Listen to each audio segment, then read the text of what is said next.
Zoe Johnson knew better than to answer her phone at work.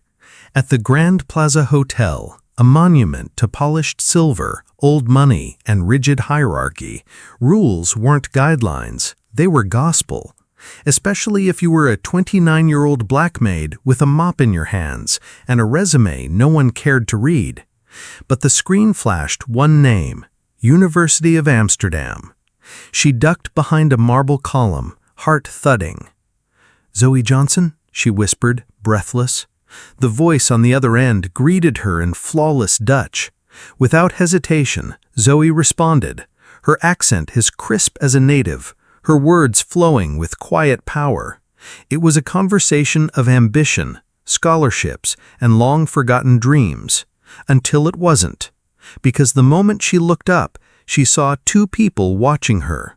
Richard Coleman, billionaire hotel magnate, and manager Richards, mouth twisted in fury. The line went dead. "Johnson, my office, now." The descent into the administrative basement felt like falling. "You know the rules," Manager Richards snapped, eyes narrowed like a hawk with something cornered. "No personal calls, especially not in— what language even was that?" "Dutch," Zoe replied. "Too fast. Too honest." "Well, I don't care if it was Martian. You embarrassed the hotel. You embarrassed me. No warning, no questions.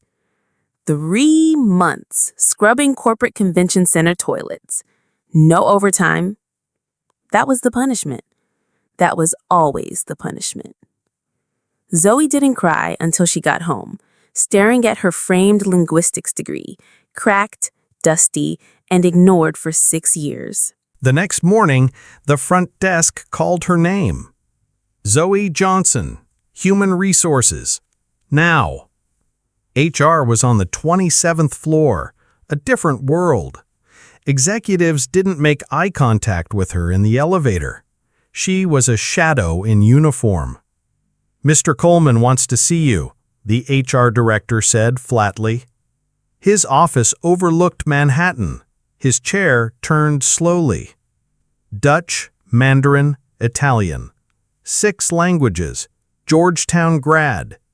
Coleman tapped a folder on his desk. "That you?" Zoe nodded, stunned. "I heard you yesterday, and what I heard doesn't match what I see on this roster." Then he leaned forward. "I have a trade delegation arriving tomorrow, Dutch and Chinese executives. I need someone who can speak both, fluently, culturally, professionally." Zoe blinked. "You want me to clean their rooms?" "I want you," Coleman said slowly, "to be our temporary international liaison coordinator. $5,000 a week, starting now." She almost laughed. "Why me?" "Because I suspect that my company has a rot, and you might be the first crack of sunlight. New ID, new badge, new suit." On her way to HR, Zoe passed Richards in the hallway. "Johnson, what are you doing here without your uniform?" "Working," Zoe said coolly. "International liaison, Mr. Coleman's request." The woman's face paled. "You don't have the qualifications." "Georgetown, 6 languages, and 12 unanswered transfer requests, all in the system." Richard stammered. Zoe walked away. But Whitmore, the director of operations, waited. He smiled, but it was all teeth. "I'm impressed, Miss Johnson. Clearly, some people underestimated you." Zoe stared back.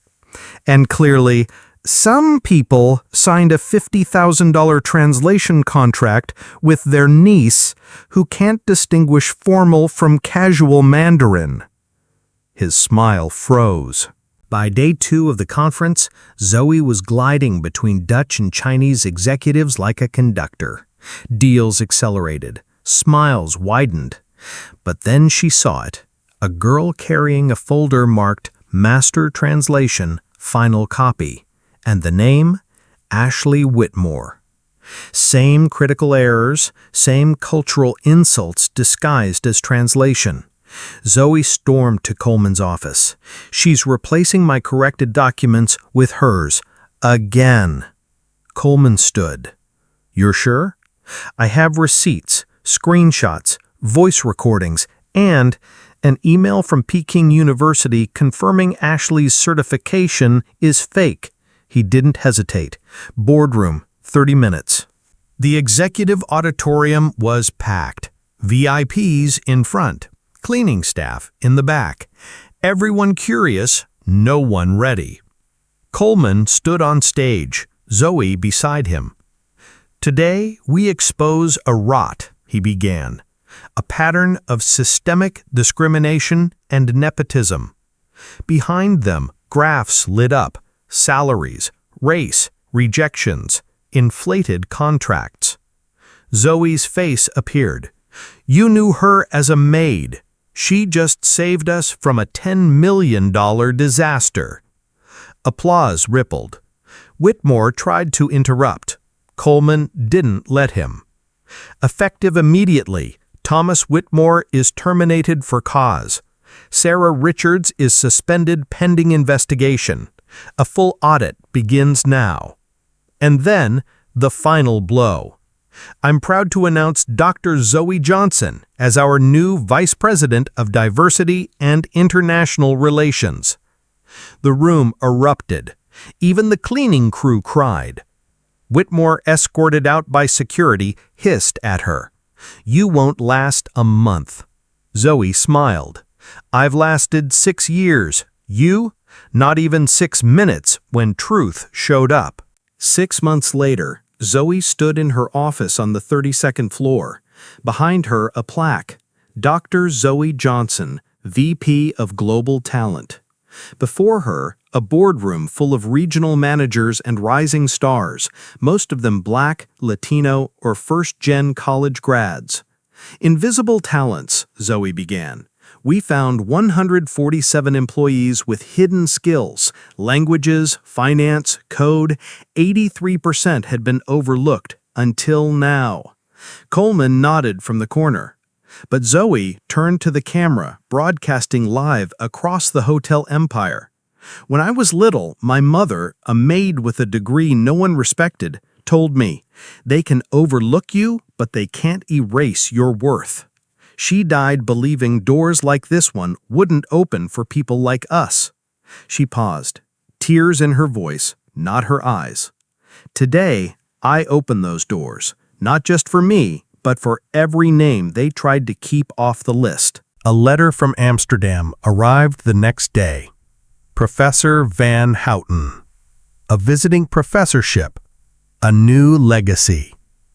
And Zoe, now holding a scholarship fund in her name, sent the first acceptance letter to the daughter of a